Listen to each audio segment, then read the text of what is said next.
안녕하십니까. 신의 한수의 신혜식입니다. 기쁜 소식입니다.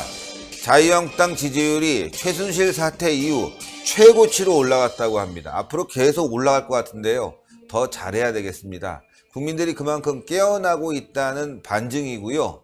또 자유한국당이 더 잘하는 질책 같기도 합니다. 이와 관련해서 전옥현 전 국정원 제1차장님 모셨습니다. 안녕하십니까. 안녕하십니까. 축하드립니다. 요즘 뭐 자유한국당 지지율도 올라가고 우리 전옥현 차장님 유튜브 방송도 계속 구독자가 증가해서 주말에는 말이죠. 조선일보. 와, 그죠. 디지털 조선일보에 예.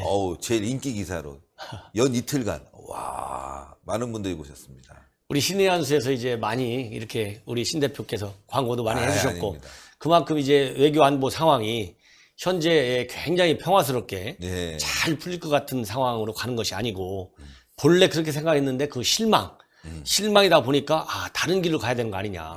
이대로 정부 하는 대로 이렇게 대북 협상하는 거 가만히 지켜보기만 해서는 안 되겠다. 예. 이런 그 비판적인 시각이 이렇게 올라오다 보니까 제 방송에 대한 이제 인지도도 많이 올라가고 또 우리 자유한국당에 대한 그 지지율도 이렇게 상승 국면을 타는데 좀 기여를 하는 것 같습니다. 그렇기 예. 때문에 이렇게 이제 물이 들어올 때 고기 잡아야 된다고 그러잖아요. 네, 그런 것처럼 이럴 때 우리 자유한국당이 이 정책 어떤 대안 제시면에서나 아니면 당의 일사불란한 그런 결속력 면에서 그리고 국민에게 비춰지는 어떤 그 높은 수준의 어떤 요구 이런 거에 대해서 우리 한국당이 충분히 맞춰 드릴 수 있는 그런 그 능력을 가지고 있고 또 그런 능력을 가지고 있는 사람들을 이번 이제 2월 말에 예정된 전당대회에서 뽑을 수 있는 준비를 잘 해 나가는 것이 현재와 같은 그런 오래간만에 그러니까 최순실 사태 하면 2년 지금 3개월쯤 됐지 않습니까? 네, 예. 최순실 사태 때 그 떨어졌던 10%대로 떨어졌던 지지율을 그나마 26.7% 지금 올라갔다고 그러잖아요.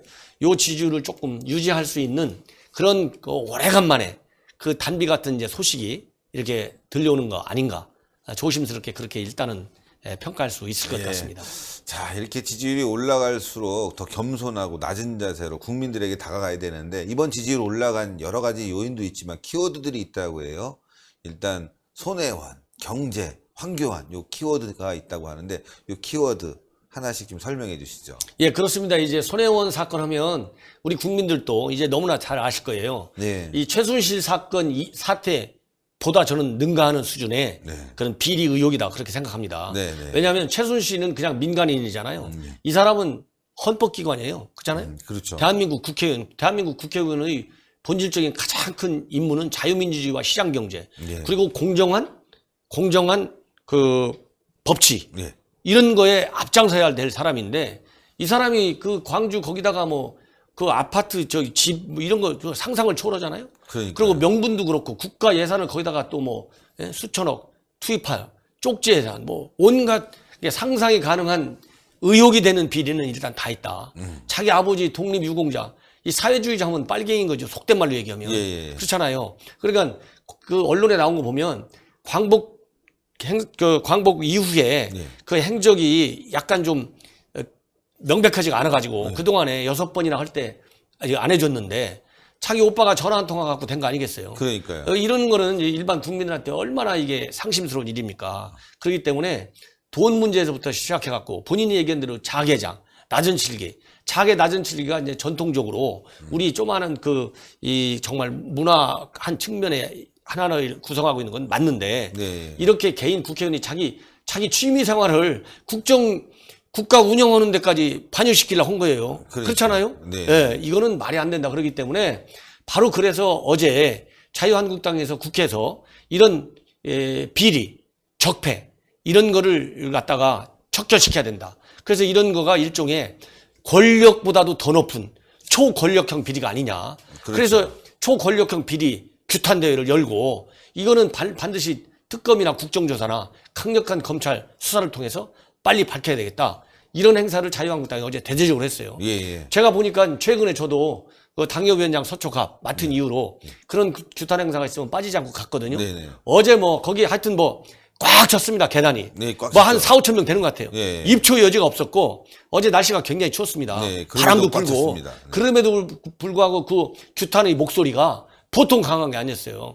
이거는 자유한국당이 주최한 내부 행사지만은 국민들의 규탄 소리가 거기에 다 들어가 있다. 저는 그렇게 예. 봅니다. 그래서 손혜원 의원 사건이 이렇게 민주당 그리고 대통령에 대한 지지율을 떨어뜨리고 또 한국당에 대한 지지, 기대 이런 걸 높여주는 이제 계기가 첫 번째. 그게 하나 됐고요.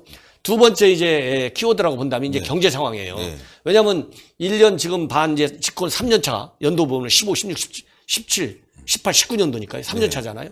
그 사이에 이제 정부에게는 소득 주도 성장 이거 했는데 이 소득 주도 성장은 경제 교과서에 안 나온다고 그러잖아요. 그러니까요. 이걸 지금 처음 시험하는데 이게 다 실패로 가고 있어요. 네. 근데 이걸 갖다가 저 정부 여당에서는 경제 실패 프레임이라고 그래요.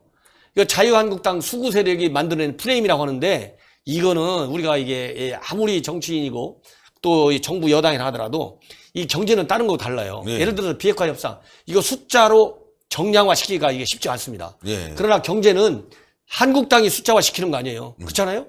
국내에 얼마나 유명한 그런 명성이 있는 경제 싱크탱크들도 있고 그렇죠. 경제 전문가들이 있고 또 IMF, IBRD 이건 뭐 어느 국가가 나서 갖고 내 경제 수치 고쳐달라? 이거 말했다가는 망신당해요. 그렇죠. 그 사람들은 정말 객관적인 지표, 숫자를 가지고 대한민국 경제 실상을 평가하는 사람들인데 그 사람들이 내놓은 지표만 보더라도 한국 경제가 빠지고 있어요. 그리고 정부가 예측해낸, 정부가 국민들한테 약속한 그 기대치보다 경제 성장률, 1인 뭐 등등 또 취업자 수, 일자리 창출 네. 모든 지표가 빠지고 있어요. 근데 이거를 갖다가 한국당 수구 세력이 실패한 프레임을 걸으니까 이게 나쁜 거다. 이거는 경제는 있잖아요. 경제 논리로 설명을 해줘야지. 그렇죠, 그렇죠. 거기에 정치 논리면 되지 않는다. 그러니까 정부 여당이 지금 설명하는 거가 국민들한테 전혀 먹히지 않는 거예요. 네. 그래서 이 바닥 자체가 경제에 대한 불만이 많기 때문에 대통령의 지지율이 조금 반짝반짝 하잖아요. 네. 반짝반짝 하다가 다시 내려가고 반짝하다가 또 내려가고 이게 더 이상 50% 이상으로 치고 올라가지를 못하잖아요. 그러니까 지금 이게 굉장히 크다 원인이. 대통령의 지지율은 계속 이제 떨어지고 있고 자유한국당은 올라가고 있는 추세인데 손혜원 문제는 조금 더 덧붙여서 말씀드리고 싶은 건 제 개인적인 생각은 대응이 너무 안 좋았어요. 민주당 대응도 너무 안 좋았고 옹호해 주다 보니까 그리고 손혜원 개인적인 대응 너무 건방지고 말이죠. 독설적이고 말이죠.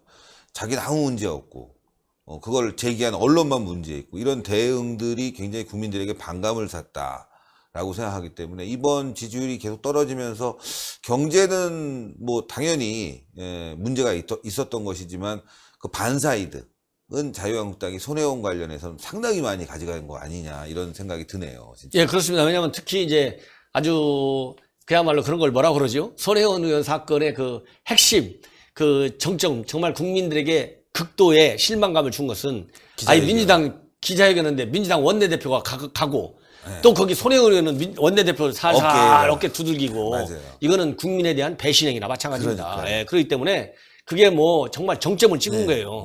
휘나레를 날린 것이고 그리고 이제 목포 기자회견을 했잖아요. 네. 그것도 국민들한테 전혀 먹히지 않는다. 왜냐하면 지금 국민들이 바라는 것은요. 최선의 방책 중에 하나는 정직하게 해명을 못할 바에는 그냥 아이고 국민 여러분 제가 정말 죽을 죄를 졌습니다. 앞으로 뭐든 다 내려놓고 정말 반성하겠습니다. 이렇게 해야 되는데 당당한 걸 보여줬거든요. 그리고 그 다음날 무슨 뭐 빙상연맹 거기에 가가지고 빙상연맹에 있는 무슨 그런 무슨 성적인 그런 그 성추행 문제, 성추행 문제나 이런 거 하는데 설령 본인이 이제 그거 좀 노력했다고 그래요. 그런 걸 바로잡기 위해서 노력했다고 그래도 1년이 지났습니까? 한 달이 지났습니까? 지금 자기 사건이 지금 진행되고 있어갖고 국민들은 텔레비에 나오는 그 내용조차도 보기 싫어하는데 거기 가서 그거를 내가 한 거라 선전을 하려고 달려들으니까 국민들이 이거는 야 이건 심하다. 그러다 보니까 청와대까지 물리고 들어가게 되고 온갖 유언비어가 이제 나오게 되고 그런 거예요. 예. 경제는 뭐 앞으로 계속 얘기할 정도로 뭐 계속 폭망하는 쪽으로 가고 있고 마지막 이제 세 번째 키워드 황교안. 예. 아무래도 이제 국민들이 여론 지지가 높은 황교안 총리가 이제 전당대회에 참여한다 이렇게 선언하면서 자유한국당의 뭔가 전당대회 흥행 카드로도 충분하고 뭔가 새로운 인물이 필요했는데 그동안 마음에 두고 있던 인물이 나와서 그런지 몰라도 상당히 자유한국당 지지율이 올라가는데도 큰 영향을 줬다 이런 분석이 있습니다. 예, 저도 그런 그 분석에 동의합니다. 왜냐하면 일단 이거 당 대표 선거는 이제 국가단위로 치면 이거 대통령 선거나 똑같잖아요. 예. 더군다나 이제 야당이기 때문에 제대로 된 야당 역할을 하면 당권을 누가 잡아야 되느냐 굉장히 큰 관심사예요. 네. 지금 말씀하신 대로 바닥까지 떨어졌다가 네. 이제 살살 숨은 좀 이제 쉴 수 있을 정도로 네. 운동장이 조금 잡혀가는 추세이기 때문에 이 모멘텀을 살려낼 수 있는 능력과 의지 이게 분명히 있어야 되거든요. 그러려면 이제 우선 국민들이 관심을 가져줘야죠. 네. 아니 잔치가 벌려 있는데 잔치 어떻게 잘하는지 보러 그러니까요. 와서 국수라도 한 그릇 좀 먹고 박수라도 쳐줄 이러한 그 국민들한테 관심과 지지를 받는 속에서 당권 그런 그 주자를 뽑는 대화가 열려야 되거든요. 그러다 보니까 이제 황교안 전 총리도 나오고 다른 여러 가지 그 네. 잠재적으로 당권이 나올 것이다라고 생각했던 분들이 이제 다 나오게 돼요. 그러니까. 그러다 보니까 이제 그만큼 보수주의를 그 지향하는 국민들 사이에서는 아 이제 정말 한국당이 살리려고 마음을 먹었던 사람은 이해관계가 최종적으로 어디에 있든지 간에 다 나왔거나 그러니까 국민들한테는 그만큼 관심이 올라가게 되는 것이고 그런 측면에서 이제 황교안 그다음에 이제 오세훈 이런 분들이 이제 자 뛰게 되잖아요. 그러니까 오래간만에 야 진짜로 이제 자유한국당이 살아날 수 있는 장이 이제 무대가 펼쳐지는 거 아니냐. 그렇기 때문에 그야말로 컨벤션 효과를 낼 수 있는 아주 오래간만에 귀한 기회가 왔다. 그래서 제가 보기에는 이번에 이제 당권을 그 딱 잡으려고 나온 사람들은 정말 자기가 가지고 있는 그 어떤 국가 비전, 단순하게 그냥 한국당 비전 차원이 아니고요. 왜냐하면 어차피 이제 대통령 선거 3년인데 이거 금방 나옵니다. 그렇죠. 그리고 내년에 불과 이제 총선이 1년밖에 남지 않았어요. 네. 그래서 총선과 대선이 1년, 2년밖에 남지 않았기 때문에 이 국가를 운영하는데 한국당이 이러이러한 능력을 가진 정당이 되어야 하고 그러한 정당으로 성장하는데 본인이 이러이러한 정책을 가지고 우리 국민들 그다음에 우리 한국당 당원들에게 기여를 하겠다. 근데 거기에서 제일 큰 점은 제가 보기에는 야당이거든요. 네. 그러니까 이제 정책 대안을 이렇게 내세워 가지고 그 대안이 국가 정책에 반영될 수 있게 하는 투쟁 능력, 비판 능력이 저는 오히려 더 크다. 저는 그렇게 봅니다. 예. 예. 뭐 지금 뭐 약간 조금 더 나간다면 이제 김병준 비대위원장은 이제 당원 당규를 내세워서 전당대회에 참여할 수 있는 거냐 없는 거냐 이런 논란을 지금 계속 만들어내고 있는데 사실은 뭐 법적인 부분은 해소할 수 있는 거고 당원들이 주인이니까 당원들의 결정에 따라주면 되는 거 아니겠습니까? 예. 이런 부분들을 잘 포함해서 현명한 판단이 있으면 좋겠고요. 또 축제 분위기 속에서 이번 전당대회가 자유한국당의 지지율을 더 끌어올릴 수 있는 방향으로 간다면 안정적인 이제 리더십을 발휘해서 내년 총선에서 승리할 수 있는 기반을 좀 닦았으면 좋겠습니다. 예, 그렇기 때문에 이제 당원 자격, 즉 이제 피선거권이 있느냐 없느냐 이거 가지고 이제 갑자기 이제 문제가 좀 불거졌거든요. 예, 그렇기 때문에 아까 얘기한 대로 오래간만에 국민들한테 식상한 뉴스를 주면 안 돼요. 네. 이게 저도 오늘 또 이제 여러 사람들 만나고 나는데 제발 싸움 좀 하지 말라고 그래요. 네, 싸움 좀 이제 우리가 관심하는데 제발 싸움 좀 하지 말라. 네. 싸움만 안 하면 국민들이 이제 보수가 당신을 믿는다 이 얘기 하더라고요. 네. 그렇기 때문에 속된 말로 싸움이 일어날 수 있는 요소들이 만약에 있다면 여하이 제일 보수 야당인데 정치하다 보면 내부 싸움도 해야 되는 거죠. 네. 맹목적 상호간에 그냥 묵인하고 들어가면 되겠어요.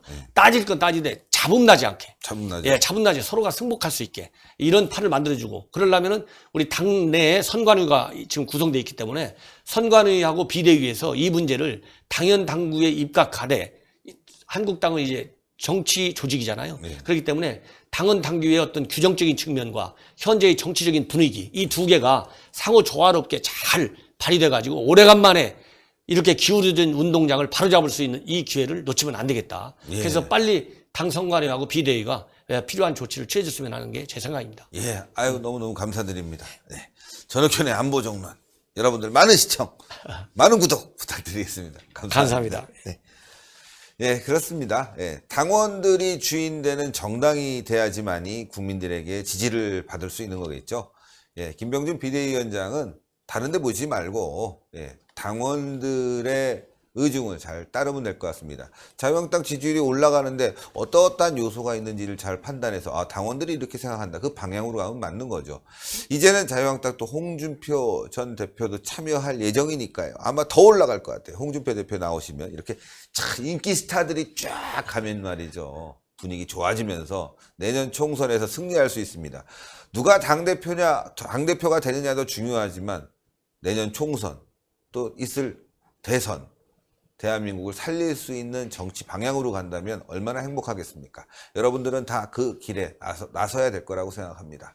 자, 동그랗게 올라가는 구독 버튼을 꼭 눌러주시고 추천 버튼 꼭 부탁드리겠습니다. 동그랗게 올라가는 구독 버튼 돈 들어가는 거 아니에요? 그냥 해주시면 됩니다. 자, 그리고 댓글로도 많은 응원 부탁드리겠습니다. 대단히 감사합니다. 감사합니다.